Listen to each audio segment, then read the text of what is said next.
I grew up in St. Louis, Missouri, and my parents always had a CB radio and a police scanner. And you would hear ambulances and fire trucks and taxi cabs and trucks, and you kind of got a real strong sense of what was happening in the city.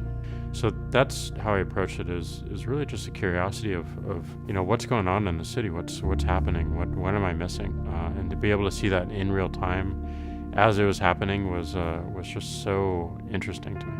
The definition of entrepreneur is someone who does whatever it takes to make it work. And I think that's really important. This is not coming up with an idea, it's doing the work to make the idea really live and to fly. We had this idea of what if we could be on our phones and through a text message, just very simply send a message of what I'm doing, and it goes out to anyone who's interested, anyone who follows that message.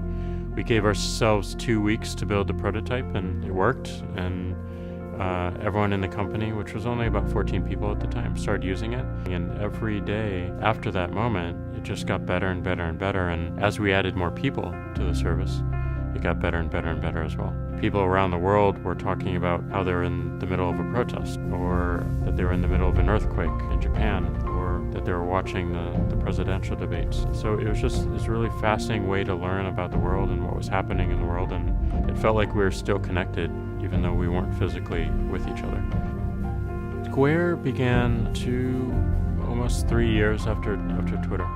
A lot of people were being left out of participating in the economy because they couldn't start accepting credit cards because they had to go through a credit check process. For a lot of entrepreneurs, bad credit or no credit at all, so they weren't even allowed to start accepting credit cards or process credit cards. So we changed that so that anyone could accept credit cards right from the device they already own, their phone. And it really resonated with not just the smaller sellers and individuals, but even larger sellers over time as well. I think the biggest learning over time is just how important the people around you are. This is a team effort. I think your role as a leader is to support your team and to make sure that they have everything they need to do their work. I see it as somewhat of a failure case if I have to make a decision. It's what's wrong with the organization that the organization can't make the decision. Because we want to build companies and movements and organizations that aren't dependent upon one individual, but are instead dependent on the team dynamic. I'm honored to receive the CEO of the Year award and to represent the people in our companies, and more importantly, the people that use both Twitter and Square.